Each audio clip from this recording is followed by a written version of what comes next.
Am I the only one that didn't know you could wake up as a snack food? Picture this. You wake up. You're not in your bed, you're not even human. You're a potato chip.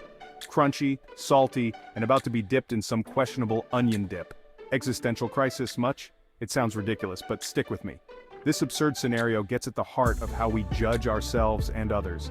If being good is all about the choices we make, what happens when those choices are stripped away? Can a potato chip be ethical? Does it even have the capacity to be a bad chip? It's silly, sure, but it forces us to ask, are we judging the chip or the hand that dips it? Ever wondered what it would be like to choose your life blindfolded? Think Bird Box meets The Sims. Behind the veil, you choose your life, blindfolded. Let's play a game. Imagine a world where you have the power to shape society from scratch. You get to decide the rules, the distribution of wealth, the social norms, and even the hairstyles people will sport. Sounds like fun, right? But there's a twist. Picture this. You're designing a new society in The Sims, but with a twist. You have all the control, but you don't know who you'll be in this world. You could end up as anyone. Yes, even that one Sim who always sets the kitchen on fire. You get to pick everything, the rules, the distribution of wealth, even the hairstyles. You can create a utopia or a dystopia. But remember, you might be the one living in it. Imagine being the one who decided everyone should have mullets. The catch? You don't know who you'll be in this world. It's like spinning a roulette wheel with your fate on the line. Will you be the king or the pauper? The genius or the average Joe? Or maybe the guy who always loses his keys? You could be rich, poor, a genius, or have the fashion sense of a toddler. The possibilities are endless and the stakes are high. It's like playing Among Us, but everyone is sus. This is the veil of ignorance, a thought experiment that forces us to think beyond our own biases. It challenges us to create a fair and just society without knowing our place in it. No peeking. Think of it like Eleven from Stranger Things opening the portal to the Upside Down, but instead of demogorgons, it's just the crushing reality of social inequality. The veil of ignorance asks us to consider the world from a perspective free of personal bias. No egos here, just hard truths. Would you risk being born into poverty? Imagine the fear and uncertainty of not knowing if you'll have enough to eat or a place to sleep. It's like playing Monopoly and landing on go to jail every time. Or would you create a world where everyone has a fair shot, even if it means your own potential riches get slightly redistributed? The idea is to design a society that is fair and just for all, not just for a privileged few. Think Robin Hood, but with spreadsheets. Suddenly, fairness becomes a lot more appealing when you're staring down the abyss of potential misfortune. The thought of being on the losing end of the social spectrum makes us reconsider our priorities. It's like realizing you forgot to save your game. The veil of ignorance encourages us to think about the kind of world we want to live in. It pushes us to create a society where everyone has equal opportunities, where justice prevails, and where no one is left behind. No one gets left on read. Imagine a world where everyone works together for the common good. A place where we all have a stake in each other's success. This is the kind of society the veil of ignorance challenges us to build. It's like a giant group project where everyone actually does their part. It's about empathy, understanding, and cooperation. It's about recognizing that our own well-being is tied to the well-being of others. When we lift each other up, we all rise, like a viral TikTok dance. So the next time you think about the kind of world you want to live in, remember the veil of ignorance. Think about the rules you would set if you didn't know your place in society. Would you create a world of inequality, or would you strive for fairness and justice for all? No cheat codes allowed. The choice is yours. You choose your life, blindfolded. But with the right mindset, you can create a world where everyone has a chance to thrive. Let's build that world together. No respawns needed. You need to hear this if you think luck can't make you a hero. Let's talk about Spider-Man. Peter Parker gets bitten by a radioactive spider and boom, he's swinging through New York, saving the day. Now imagine his awkward neighbor Eugene gets bitten instead. Does Eugene become a hero, or does he accidentally web-sling into a vat of toxic waste? This, my friends, is moral luck. The idea that sometimes being good or bad is influenced by factors beyond our control. We praise Peter for his heroism, but what if he just got lucky? What if Uncle Ben's death was a result of Peter using his newfound powers irresponsibly? Suddenly the line between hero and menace gets a little blurrier. It's like that time you found a $20 bill on the street. Are you a good person for trying to find the owner, or just lucky you were the one who stumbled upon it?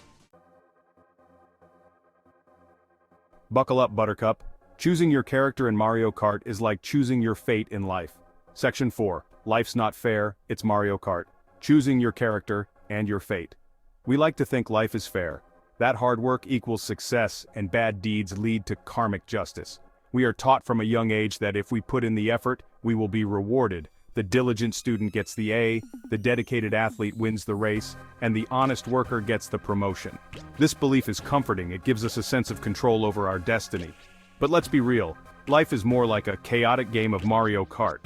In Mario Kart you can be the best driver on the track, but a single banana peel or a well-timed blue shell can send you from first to last place faster than you can say, "It's a me, Mario." It's unpredictable, it's messy, and it's often unfair. Some of us are stuck with the banana peel of misfortune, constantly slipping and struggling to get back on track. These are the people who, despite their best efforts, seem to face obstacle after obstacle. They work hard, they play by the rules, but life keeps throwing them curveballs like it's a never-ending episode of Wipeout. While others are cruising in the bullet-boosted cart of privilege, these are the people who seem to have all the luck. They start with advantages that others can only dream of, and they have the resources to overcome any setbacks that come their way. It's like they have a permanent bullet bill, propelling them forward no matter what. Must be nice, right? Is it fair that someone gets a head start based on their background, their birthplace, or the sheer luck of inheriting a really good set of eyebrows? These factors are beyond our control, yet they play a significant role in determining our opportunities and our outcomes. It's like starting a race with some runners already halfway to the finish line. Talk about an OP character, their birthplace, or the sheer luck of inheriting a really good set of eyebrows. We often overlook these advantages, but they can make a huge difference. Just like in Mario Kart, where the character you choose can impact your performance, in life, the circumstances you're born into can set the stage for your success or struggle. It's like being born with a cheat code. We wouldn't judge someone's Mario Kart skills based on the character they're assigned, so why do we do it with life? In Mario Kart, we understand that the character selection is random and doesn't reflect the player's true abilities. We cheer for the underdog and celebrate the victories of those who overcome the odds. It's like rooting for Neville Longbottom in Harry Potter. So why do we do it with life? Why do we judge people based on their starting point rather than their effort and determination? We should recognize that everyone is playing with a different set of cards, and it's not always a level playing field. It's like comparing apples to oranges, or more accurately, Toad to Bowser. It's easy to judge someone for being in last place, but what if they were stuck with Bowser the whole time? Bowser is a heavy character, slow to accelerate and difficult to maneuver. If someone is struggling, it might not be because they're not trying hard enough. It might be because they're dealing with challenges that we can't see. It's like trying to win a race with a flat tire. But what if they were stuck with Bowser the whole time? Imagine trying to compete with a disadvantage like that. It's not a reflection of their skill or effort, but of the circumstances they were given. It's like trying to run a marathon in flip-flops. Maybe instead of throwing blue shells at each other, we should think about how to make the race a little more balanced for everyone. In Mario Kart, the blue shell is a tool of chaos, designed to level the playing field by targeting the leader. But in life, we don't need to bring others down to lift ourselves up. Let's be more like Bob Ross and less like Thanos. We should think about how to make the race a little more balanced for everyone. We can work together to create a fairer, more just world. We can support those who are struggling, celebrate the successes of those who overcome adversity, and recognize that we're all in this race together. By doing so, we can make life a little less like Mario Kart and a little more like the fair and just world we all hope for. Let's turn this game into a co-op mode, shall we? I think I messed up. Section 5, the Dunder Mifflin Dilemma. Would you want to be Michael Scott? Let's take a detour to Scranton, Pennsylvania. The office, a haven of awkward encounters and questionable management decisions. Michael Scott, lovable goofball, or insensitive boss? He makes us cringe, he makes us laugh, but would we want to be him? Probably not. Michael, despite his good intentions, often stumbles into ethical dilemmas.